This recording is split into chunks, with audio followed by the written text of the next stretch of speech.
Hello, good morning students.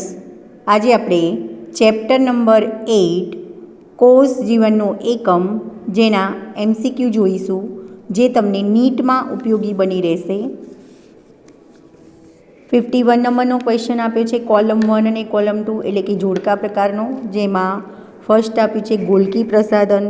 તો Golgi પ્રસાધન એ ગ્લાયકોલિપિડનું સંશ્લેષણ કરવાનું કાર્ય કરે છે. સેકન્ડ આપ્યું છે તારા કેન્દ્રની સૂક્ષ્મ નલિકા. તો તારા કેન્દ્રની સૂક્ષ્મ નલિકા એ ટ્યુબ્યુલિન પ્રોટીનથી બનેલી હોય છે. ત્યાર પછી કશાની વાત કરીએ તો કશા એ ફ્લેજેલિનની બનેલી હોય છે, ફ્લેજેલિન પ્રોટીનની બનેલી હોય છે. અને જીવાણુનું બાહ્ય સ્તર એ ગ્લાયકોકેલિક્સનું બનેલું હોય છે. તો તમારો આન્સર થશે એ. ફરી યાદ રાખજો, ગોલ્ગી પ્રસાધન એની સામે આવશે ગ્લાયકોલિપિડ. તારા કેન્દ્રની સૂક્ષ્મનલિકા જે ટ્યુબ્યુલિન પ્રોટીનની બનેલી હોય છે. કશા જે ફ્લેજેલિન પ્રોટીનથી બનેલું હોય છે. અને જીવાણુનું બાહ્ય સ્તર જે ગ્લાયકોકેલિક્સથી બનેલું હોય છે. તો તમારો આન્સર થશે એ. નેક્સ્ટ ક્વેશ્ચન તમને આપેલો છે 52 નંબરનો ક્વેશ્ચન તમને આપેલો છે. એમાં પણ જોડકું છે કણાભ સૂત્ર. તો કણાભ સૂત્રમાં એટીપીનું નિર્માણ થાય છે, એટલે કે એટીપી નિર્માણ અને સંચય થાય છે. હરિતકણની વાત કરીએ તો હરિતકણમાં પ્રકાશ સંશ્લેષણની ક્રિયા થાય છે. ત્યાર પછી આપણે વાત કરીએ તો લાઇસોઝોમને આત્મઘાતી અંગિકા કહેવાય છે. અને કણિકા વિહીન અંતઃકોષ રસજાળ જે સ્ટીરોઇડનું સંશ્લેષણ કરે છે. તો અહીંયા ઓપ્શન થશે ડી. ફરી યાદ રાખજો, કણાભ સૂત્રની સામે એટીપીનું નિર્માણ સંચય, હરિતકણની સામે હરિતકણ એ પ્રકાશ સંશ્લેષણનું કાર્ય કરે છે. લાઇસોઝોમ એને આત્મઘાતી અંગિકા તરીકે ઓળખવામાં આવે છે. કણિકા વિહીન અંતઃકોષ રસજાળ જે સ્ટીરોઇડનું સંશ્લેષણ કરે છે. તો તમારો આન્સર થશે ડી.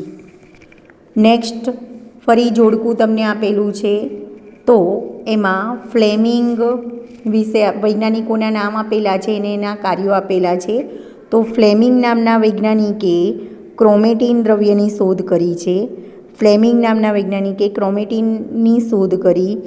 રોબર્ટ બ્રાઉનની વાત કરીએ તો રોબર્ટ બ્રાઉને કોષ કેન્દ્રની શોધ કરી. સ્લીડન અને સોનની વાત કરીએ તો સ્લીડન અને સોને કોષવાદ રજૂ કર્યો. અને કેમિલો ગોલ્ગીએ ગોલ્ગી પ્રસાધનની શોધ કરી. તો તમારો આન્સર થશે સી. ફરી યાદ રાખજો, ફ્લેમિંગ તો એની સામે ક્રોમેટીન દ્રવ્યની શોધ, રોબર્ટ બ્રાઉન કોષ કેન્દ્રની શોધ, સ્લીડન અને સોન કોષવાદની રજૂઆત કરી, કેમિલો ગોલ્ગીએ ગોલ્ગી પ્રસાધનની શોધ કરી. ત્યાર પછીનો ક્વેશ્ચન તમને આપ્યો છે સુકોષ કેન્દ્રીય કોષનું કંકાલ શેનું બનેલું હોય છે? એ ગોલ્ગી પ્રસાધન, બી તંતુમય પ્રોટીન, સી કેરેટીન પ્રોટીન અને ડી બી અને સી બંને. તો સુકોષ કેન્દ્રીય કોષનું કંકાલ એ તંતુમય પ્રોટીનથી બનેલું હોય છે. નેક્સ્ટ, કઈ સંરચના પ્રાણી કોષમાં જોવા મળે છે પરંતુ મોટાભાગના વનસ્પતિ કોષમાં ગેરહાજર હોય છે? એ તારા કેન્દ્ર, બી ગોલ્ગી પ્રસાધન, સી કણાભ સૂત્ર, ડી અંતઃકોષ રસજાળ. તો અહીંયા તારા કેન્દ્ર એ પ્રાણી કોષમાં જોવા મળે છે પરંતુ મોટાભાગના વનસ્પતિ કોષમાં ગેરહાજર હોય છે. ત્યાર પછીનો ક્વેશ્ચન છે સુકોષ કેન્દ્રી કોષની કશા કયા પ્રકારની ગોઠવણી દર્શાવે છે? એ 9+0ની ગોઠવણી, બી 9+2ની ગોઠવણી, સી 7+2ની ગોઠવણી, ડી 2+9ની ગોઠવણી. તો સુકોષ કેન્દ્રી કોષની કશા 9+2ની ગોઠવણી દર્શાવે છે. ત્યાર પછીનો ક્વેશ્ચન છે તારા કેન્દ્રની સૂક્ષ્મનલિકા મુખ્યત્વે કયા પ્રોટીનની બનેલી હોય છે? એ એક્ટિન પ્રોટીન, બી ટકાઉ protein, C tubulin protein, D myosin. તો તારા કેન્દ્રની સૂક્ષ્મનલિકા એ ટ્યુબ્યુલિન પ્રોટીનથી બનેલી હોય છે. નેક્સ્ટ, આદિકોષ કેન્દ્રી કોષના રિબોઝોમ્સના 2 પેટા એકમો કયા છે? એ 60S + 50S, બી 40S + 30S, C 50S + 30S, D 60S + 40S. તો આદિકોષ કેન્દ્રી કોષના રિબોઝોમ્સના 2 પેટા એકમો 50S + 30S છે. નેક્સ્ટ 59 નંબરનો સુકોષ કેન્દ્રી અને આદિકોષ કેન્દ્રી બંને કોષમાં કઈ અંગિકા જોવા મળે છે?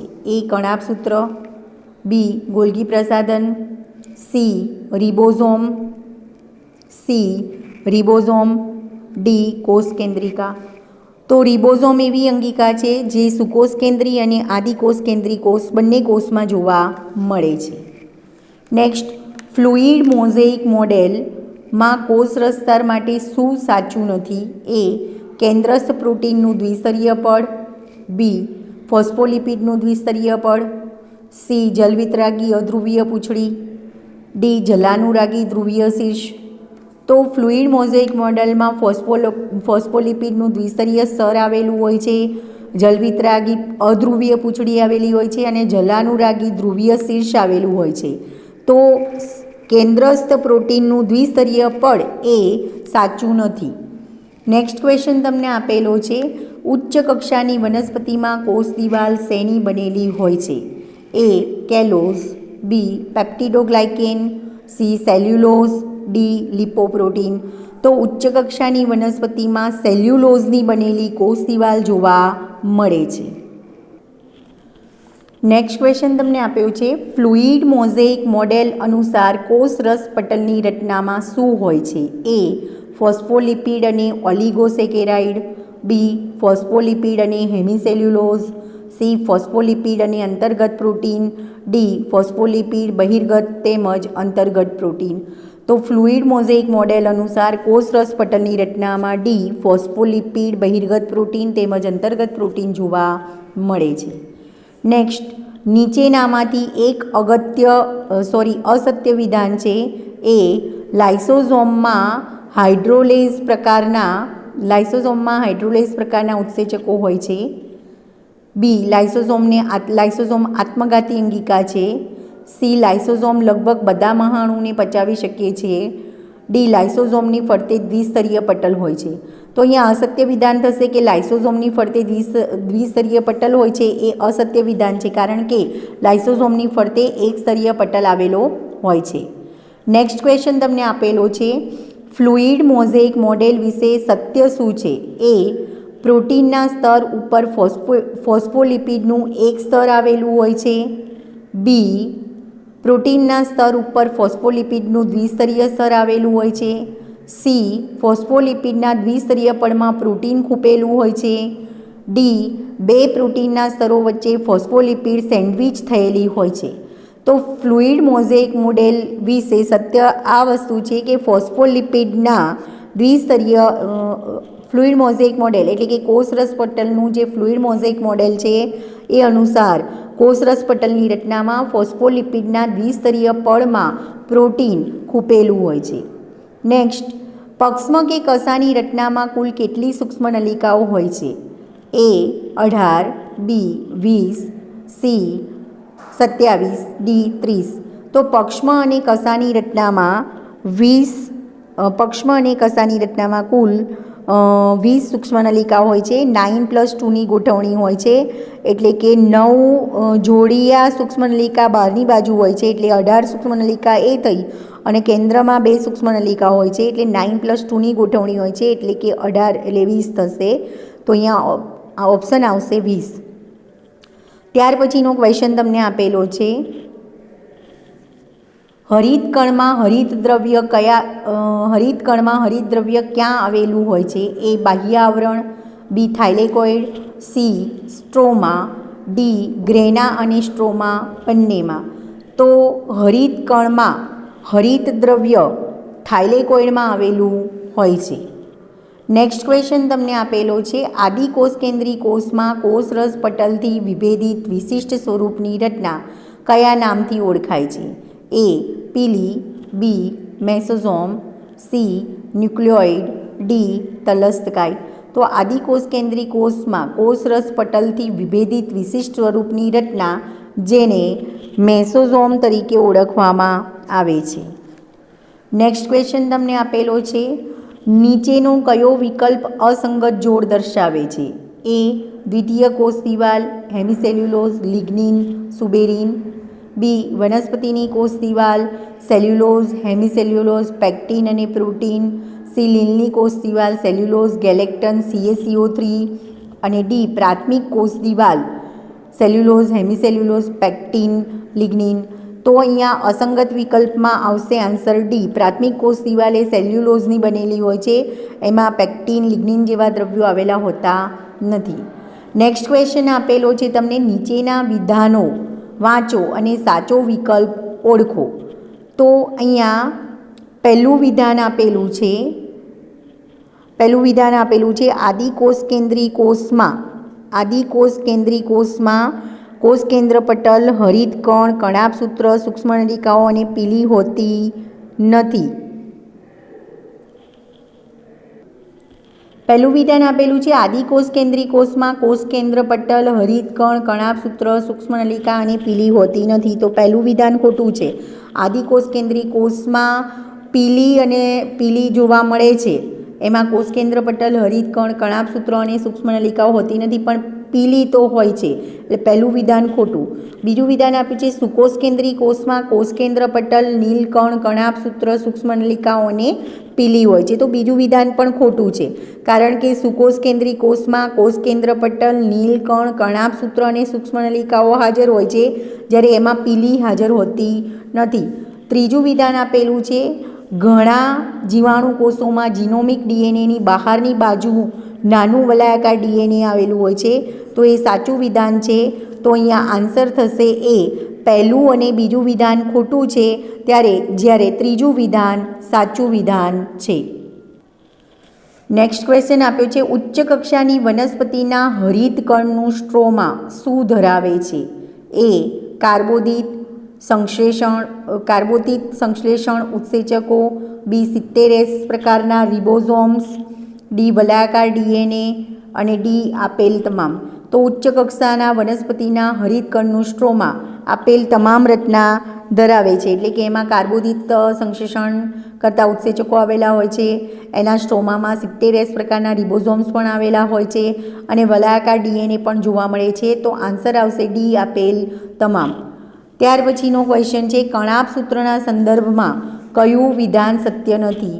એ તે ડીએનએ ધરાવે છે, બી તે ક્રિસ્ટી ધરાવે છે, સી શક્તિનો સંગ્રહ કરે છે અને મુક્ત કરે છે, ડી તે 0.02 થી 1.0 m વ્યાસ અને 1.0 થી 4.11 મીટર લંબાઈ ધરાવે છે. કણાભસૂત્રના સંદર્ભમાં કયું વિધાન સત્ય નથી? તો કણાભસૂત્રના માટે આ તે ડીએનએ ધરાવે છે, ક્રિસ્ટી ધરાવે છે અને શક્તિનો સંગ્રહ કરે છે અને મુક્ત કરે છે. એ બધા જ વિધાનો સત્ય છે, જ્યારે ડી ઓપ્શન જે આપેલું છે એ અસત્ય વિધાન છે. ત્યાર પછીનો ક્વેશ્ચન આપ્યું છે મધ્ય પટલ શેનું બનેલું હોય છે? એ મ્યુરામિક એસિડ, બી કેલ્શિયમ પેક્ટેટ, સી ફોસ્ફોગ્લિસરાઇડ્સ, ડી હેમિસેલ્યુલોઝ. તો મધ્ય પટલ એ કેલ્શિયમ પેક્ટેટનું બનેલું હોય છે. ત્યાર પછીનો ક્વેશ્ચન તમને આપેલો છે જોડકાનો. અહીંયા તમને જોડકું આપેલું છે, જેમાં અંતઃકોષ રસજાળ. તો અંતઃકોષ રસજાળનું કાર્ય શું છે? અંતઃકોષ રસજાળ એ લિપિડનું સંશ્લેષણ કરવાનું કાર્ય કરે છે. રિબોઝોમ્સની વાત કરીએ તો રિબોઝોમ્સ એ પ્રોટીનનું સંશ્લેષણ કરવાનું કાર્ય કરે છે. કણાભસૂત્ર તો એને કોષનું શક્તિઘર કહે છે અને આંકુચક રસધાની તો એ જલ નિયમન અને ઉત્સર્જનમાં ભાગ લે છે. તો તમારો આન્સર થશે એ. ફરી યાદ રાખજો, અંતઃકોષ રસજાળ લિપિડનું સંશ્લેષણ કરે છે, રિબોઝોમ્સ પ્રોટીનનું સંશ્લેષણ કરે છે, કણાભસૂત્રને કોષનું શક્તિઘર કહેવામાં આવે છે, આંકુચક રસધાની જલ નિયમન અને ઉત્સર્જનમાં ભાગ લે છે. તો આન્સર થશે એ. નેક્સ્ટ ક્વેશ્ચન તમને આપેલો છે કોષવાદના અંતિમ સ્વરૂપમાં વિર્શોવે કઈ સમજૂતીનો સમાવેશ કર્યો છે? એ સજીવનો રચનાત્મક અને ક્રિયાત્મક એકમ કોષ છે, બી પૂર્વ અસ્તિત્વ ધરાવતા કોષોના વિભાજનથી નવા કોષોનું સર્જન થાય છે, સી સજીવો કોષ અને કોષીય નિપજોના બનેલા છે, ડી જીવંત વસ્તુનો લઘુત્તમ એકમ કોષ છે. તો અહીંયા કોષવાદના અંતિમ સ્વરૂપમાં વિર્શોવે નીચેની સમજૂતી એટલે કે પૂર્વ અસ્તિત્વ ધરાવતા કોષોના વિભાજનથી નવા કોષોનું સર્જન થાય છે એ સમજૂતીનો સમાવેશ કર્યો છે. નેક્સ્ટ ક્વેશ્ચન તમને આપેલો છે નીચેનામાંથી કયું વિધાન અસત્ય છે? એ હરિત કણ અને કણાભ સૂત્રમાં આંતરિક વિવિધતા હોય છે. થાઇલેકોઇડનો અવકાશ થાઇલેકોઇડ પટલથી આવૃત નથી. બી, તો આ વિધાન અસત્ય છે, ખોટું વિધાન છે. પછી હરિતકણ અને કણાભ સૂત્ર બંને ડીએનએ ધરાવે છે, સાચું વિધાન છે. સામાન્ય હરિતકણ કણાભ સૂત્ર કરતાં મોટું હોય છે, એ પણ સાચું વિધાન છે. હરિતકણ અને કણાભ સૂત્ર બંને અંત અને બાહ્ય આવરણ ધરાવે છે, એ પણ સાચું વિધાન છે. તો અહીંયા આન્સર થશે એ વિધાન ખોટું વિધાન છે. નેક્સ્ટ તમને ક્વેશ્ચન આપેલો છે, કોષ કેન્દ્રિકા એ કોષ કેન્દ્ર પાસે કોષરસમાં જોવા મળતી ગોળાકાર રચના છે. બી, કોષ કેન્દ્રની અંદર આવેલી આરઆરએનએ અને રંગસૂત્ર દ્રવ્ય ધરાવતી ગોળાકાર રચના છે. તો અહીંયા આન્સર આવશે બી, કોષ કેન્દ્રિકા એ કોષ કેન્દ્રની અંદર આવેલી આરઆરએનએ અને રંગસૂત્ર દ્રવ્ય ધરાવતી ગોળાકાર રચના છે.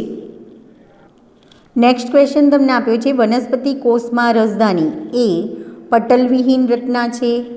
બી, પટલવિહીન તથા સંગ્રહિત પ્રોટીન અને લિપિડ ધરાવે છે. સી, પટલથી આવૃત તથા સંગ્રહિત પ્રોટીન અને લિપિડ ધરાવે છે. ડી, પટલથી આવૃત જેમાં વિવિધ દ્રવ્યો સંચિત અને ઉત્સર્જિત થાય છે. તો વનસ્પતિ કોષમાં રસધાની એ પટલથી આવૃત જેમાં વિવિધ દ્રવ્યો સંચિત અને ઉત્સર્જિત થાય છે. ક્વેશ્ચન આપ્યો છે, સ્લીડન અને સ્વોન કઈ સમજૂતી સાથે સંકળાયેલા છે? એ જીવરસ જીવનનો ભૌતિક આધારસ્તંભ છે. બી, કોષવાદ. સી, કોષની રેખીય વૃદ્ધિનો સિદ્ધાંત. ડી, કોષ કેન્દ્ર કોષનું નિયામકી કેન્દ્ર. તો સ્લીડન અને સ્વોન એ કોષવાદ સાથે સંકળાયેલા છે, કારણ કે સ્લીડન અને સ્વોને કોષવાદ રજૂ કર્યો હતો. ત્યાર પછીનો ક્વેશ્ચન તમને આપ્યો છે, કોષરસ તંતુઓ પ્રટલનરૂપ સંરચના. કોષરસ તંતુઓ એ પ્રટલનરૂપ સંરચના છે. બી, કોષ કેન્દ્રને કોષરસતાર સાથે જોડાણ સાધતી રચના છે. સી, બે નજીકના કોષોના કોષરસને જોડતી રચના છે. ડી, બે કોષો વચ્ચેનું લિગ્નિનયુક્ત સ્તર છે. નેક્સ્ટ ક્વેશ્ચન તમને આપ્યો છે, કોષરસ તંતુઓ એ પ્રટલનરૂપ સંરચના છે. બી, કોષ કેન્દ્રને કોષરસતાર સાથે જોડાણ સાધતી રચના છે. સી, બે નજીકના કોષોના કોષરસને જોડતી રચના. ડી, બે કોષો વચ્ચેનું લિગ્નિનયુક્ત સ્તર. તો કોષરસ તંતુઓ એ બે નજીકના કોષોના કોષરસને જોડતી રચના છે. નેક્સ્ટ ક્વેશ્ચન તમને આપ્યો છે, જીવાણુના ગ્રામ પોઝિટિવ અને ગ્રામ નેગેટિવ પ્રકાર શાના આધારે પડ્યા છે? એ જીવાણુના ગ્રામમાં દળના આધારે. બી, ગ્રામ દ્વારા વિકસાવેલ વૃદ્ધિ માપન પદ્ધતિના આધારે. સી, ગ્રામ દ્વારા વિકસાવેલ અભિરંજન પદ્ધતિના આધારે. ડી, પોષક દ્રવ્યોના ગ્રામમાં ઉપયોગ કરવાની જલ ક્ષમતાના આધારે. તો જીવાણુના ગ્રામ પોઝિટિવ અને ગ્રામ નેગેટિવ પ્રકાર એ ગ્રામ નામના વૈજ્ઞાનિક દ્વારા વિકસાવેલ અભિરંજન પદ્ધતિના આધારે એના પ્રકાર પડ્યા છે. નેક્સ્ટ ક્વેશ્ચન તમને આપેલો છે, વાહક અણુઓની મદદથી થતા નિષ્ક્રિય વહનને શું કહે છે? એ સાદું પ્રસરણ. બી, સક્રિય વહન. સી, સાનુકૂલિત વહન. ડી, એ અને સી. તો વાહક અણુઓની મદદથી થતા નિષ્ક્રિય વહનને સાનુકૂલિત વહન તરીકે ઓળખવામાં આવે છે. નેક્સ્ટ ક્વેશ્ચન આપ્યો છે, ક્લેમિડોમોનાસ શું છે? એ વાયરસ. બી, ફૂગ. સી, લીલ. ડી, પ્રજીવ. તો ક્લેમિડોમોનાસ નામની એક કોષીય લીલ આવેલી હોય છે, તો ક્લેમિડોમોનાસ લીલ છે. નેક્સ્ટ ક્વેશ્ચન છે, કયા વૈજ્ઞાનિકે સમજાવ્યું કે નવા કોષો પૂર્વ અસ્તિત્વ ધરાવતા કોષોના વિભાજનથી જ ઉત્પન્ન થાય છે? એ રોબર્ટ બ્રાઉન. બી, વિર્શોવ. સી, મોહલ. ડી, પરકિન્જે. તો વિર્શોવ નામના વૈજ્ઞાનિકે દર્શાવ્યું કે નવા કોષો પૂર્વ અસ્તિત્વ ધરાવતા કોષોના કોષ વિભાજનથી જ ઉત્પન્ન થાય છે. ત્યાર પછીનો ક્વેશ્ચન તમને આપેલો છે, કોલમ પ્રકારનો ક્વેશ્ચન છે. કોલમ 1 અને કોલમ 2 એમાં વૈજ્ઞાનિકના નામ અને એમનું કાર્ય આપેલું છે. તો એમાં પહેલું આપ્યું છે રોબર્ટ બ્રાઉન. તો રોબર્ટ બ્રાઉન નામના વૈજ્ઞાનિકે કોષ કેન્દ્રની શોધ કરી. ત્યાર પછી વિર્શોવ નામના વૈજ્ઞાનિક, તો વિર્શોવે કોષવાદનું અંતિમ સ્વરૂપ રજૂ કર્યું. ત્યાર પછી ગ્રામ નામના વૈજ્ઞાનિક, તો ગ્રામ નામના વૈજ્ઞાનિકે જીવાણુની અભિરંજન પદ્ધતિ વિકસાવી. અને G.N. રામચંદ્રન કોલેજનના ત્રેખડ કુંતલની સંરચના દર્શાવી. આ પૈકીની G.N. રામચંદ્રની માહિતી તમારી બુકમાં આપેલી નથી, પણ તમે યાદ રાખજો, બાકીના 3 તમને આવડે તો આ પણ તમારે જોઈન્ટ થઈ જાય. રોબર્ટ બ્રાઉન તો એની સામે કોષ કેન્દ્રની શોધ, વિર્શોવ તો કોષવાદનું અંતિમ સ્વરૂપ આપ્યું, ગ્રામ નામના વૈજ્ઞાનિકે જીવાણુની અભિરંજન પદ્ધતિ આપી, અને G.N. રામચંદ્ર જેમણે કોલેજનના ત્રેખડ કુંતલની સંરચના દર્શાવી.